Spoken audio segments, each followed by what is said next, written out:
A Country Without Rubber Bullets by Reuben Abati.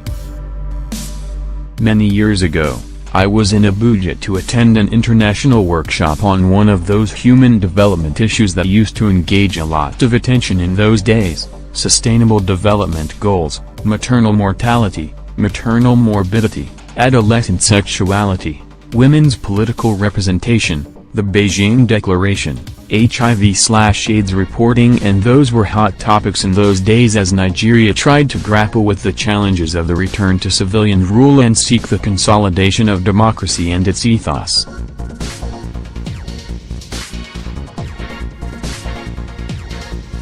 I don't remember what the topic was on that particular trip, but Nigeria owes many of the international agencies which at the time helped to mobilize civil society beyond elections to realize that every country needed to focus on both human development and human rights issues and mainstream same into the current of prevailing thought.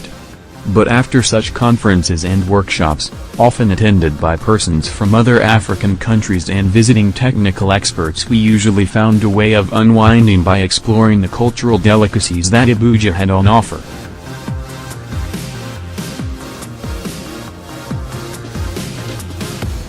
Abuja was much safer, much cleaner, far more innocent and politically saner than it is now.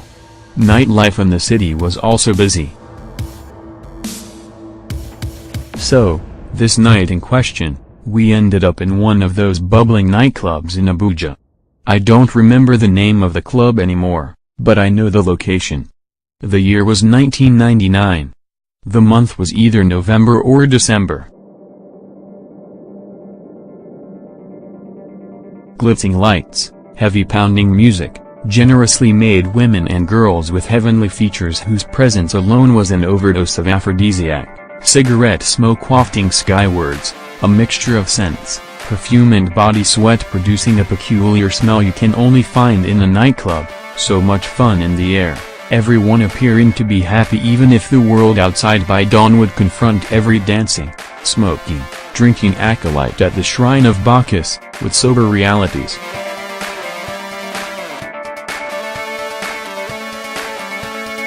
Somehow, I got drafted to the VIP section.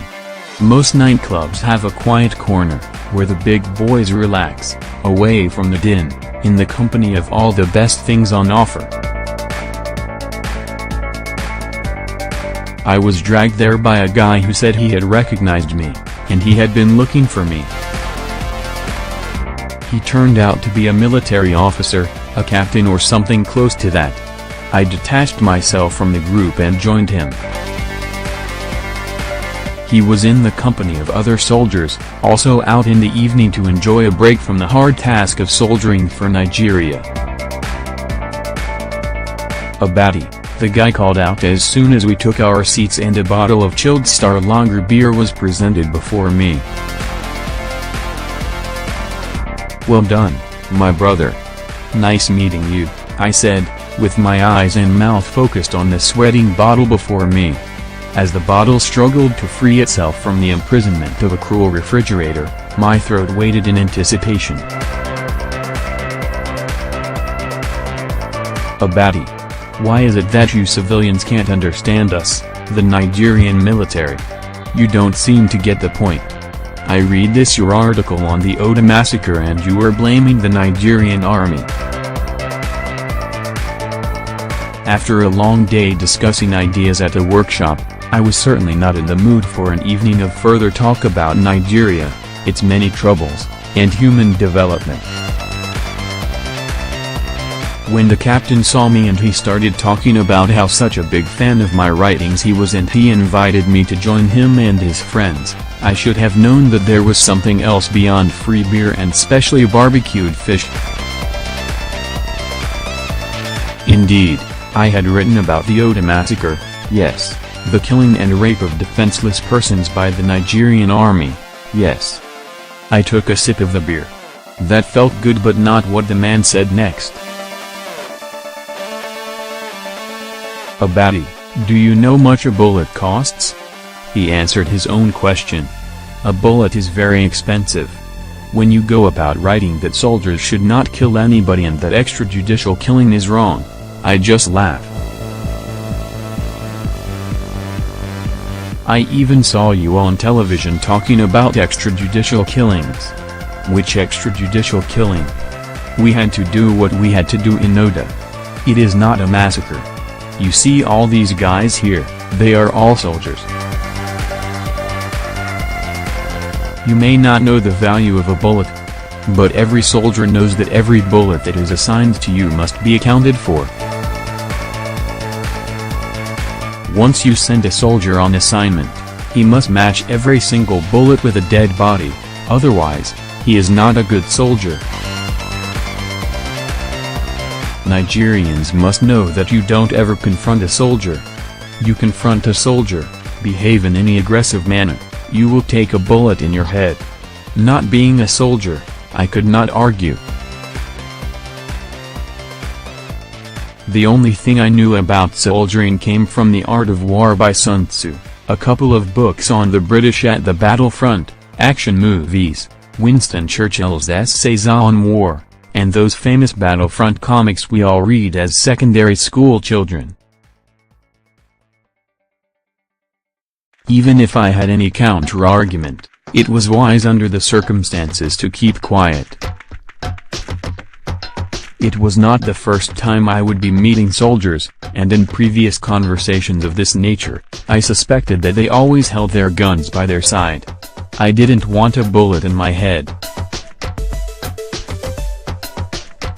We are not policemen, he continued. Those ones are trained to waste bullets.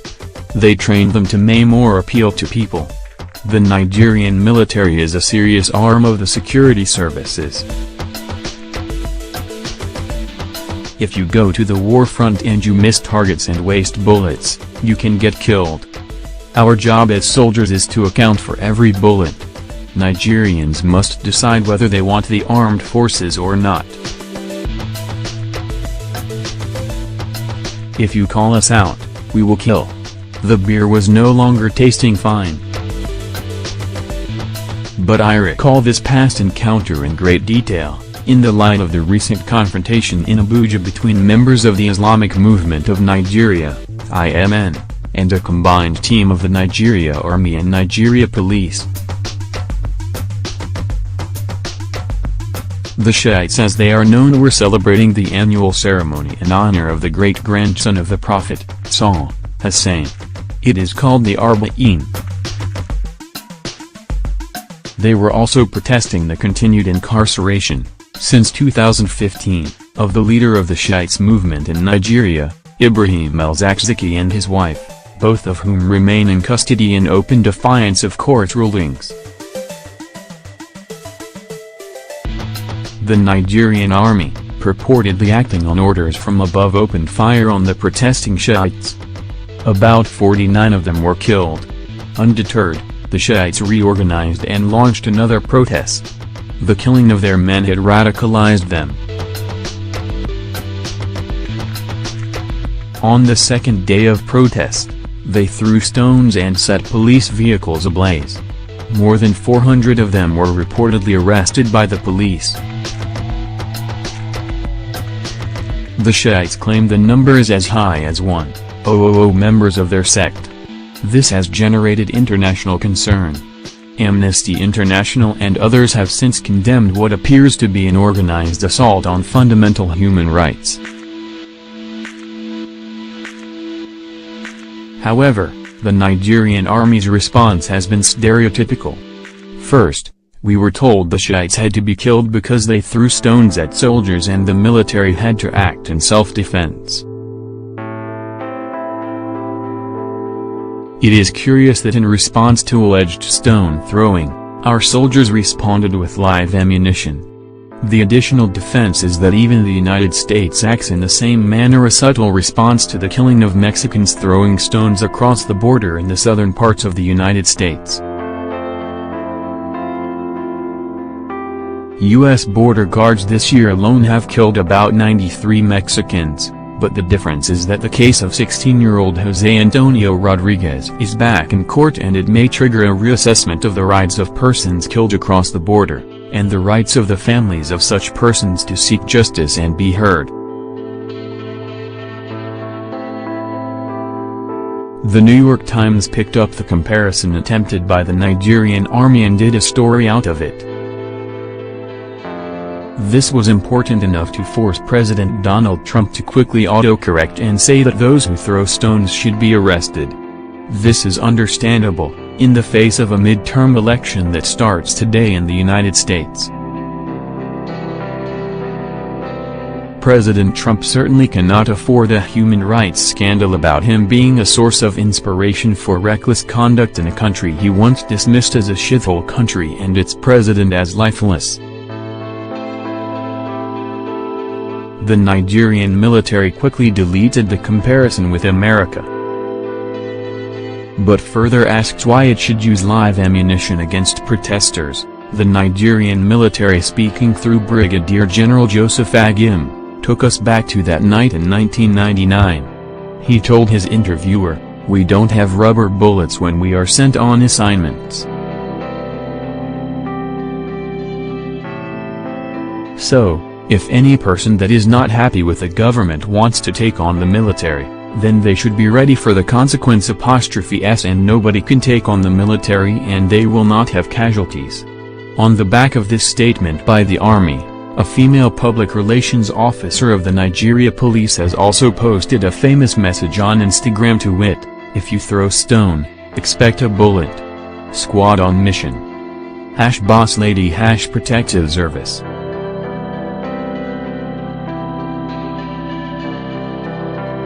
If you feel like joining the squad, say hi. What other evidence do we need, then, of the disorientation of the Nigerian state and the cruelty of its officers? The army says it is licensed to kill. The police insist they too will kill, if any citizen does as much as throw a stone. We must seek recourse to the Constitution. The primary job of the military is properly spelled out under Section 217(2) of the Nigerian Constitution: A. Defending Nigeria from territorial aggression, B. Maintaining its territorial integrity and securing its borders from violation on borders, from violation on land, sea, or air. Section 217(2)(c) further says the armed forces of Nigeria can be called in to suppress insurrection and act in aid of civil authorities to restore order when called upon to do so by the President, but subject to such conditions as may be prescribed by an act of the National Assembly. Section 218 provides a caveat by stating expressly that the powers of the Commander-in-Chief of the Armed Forces of the Federation shall include the power to determine the operational use of the Armed Forces of the Federation.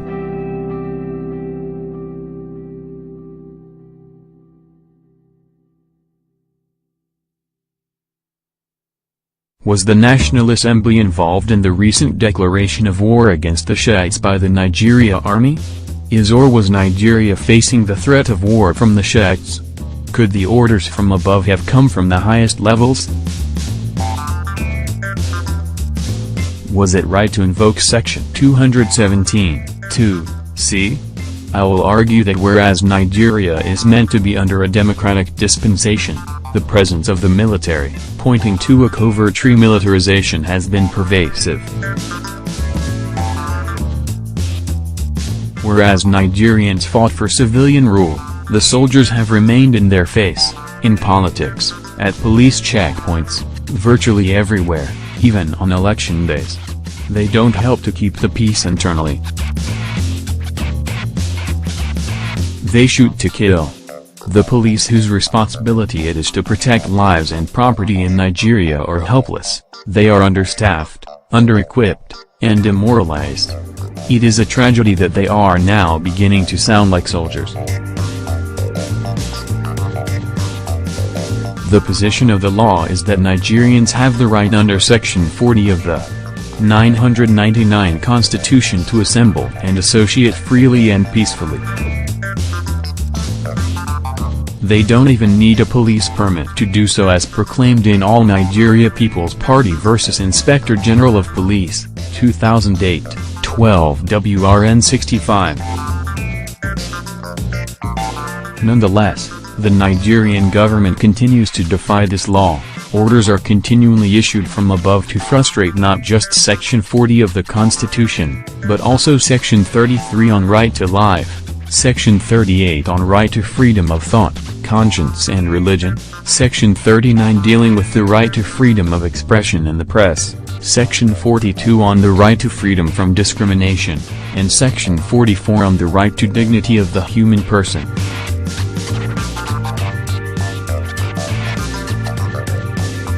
The rights of members of the Shiite movement in Nigeria have been violated on all of these counts. The vengeful use of live ammunition against them is condemnable and barbaric. This was how Boko Haram began. It is a fundamental precept of their faith. Live bullets can only strengthen their resolve. The sustained attack on them in Nigeria has obvious implications. Nigeria must not on any account become a playfield for the global, sectarian war between Sunnis and Shiites or a theater of live bullets against every little protest by ordinary citizens. All things considered, Nigeria is in a sad place. The citizens of a country that has no rubber bullets are endangered. It is a country under the weight of self-imposed terror, misrule and poor governance, indeed, a country against its people. In the last 3 years, Nigerians have been targets of live bullets in every aspect of their lives.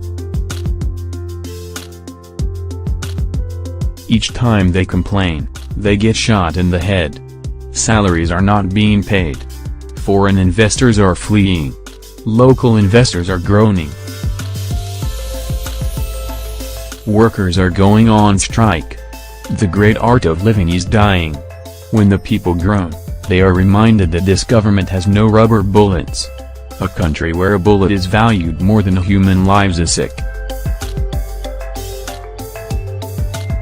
The Nigerian army and the Nigerian police are scheduled to provide security during the 2019 general elections in Nigeria. Will this translate into more casualties in 2019?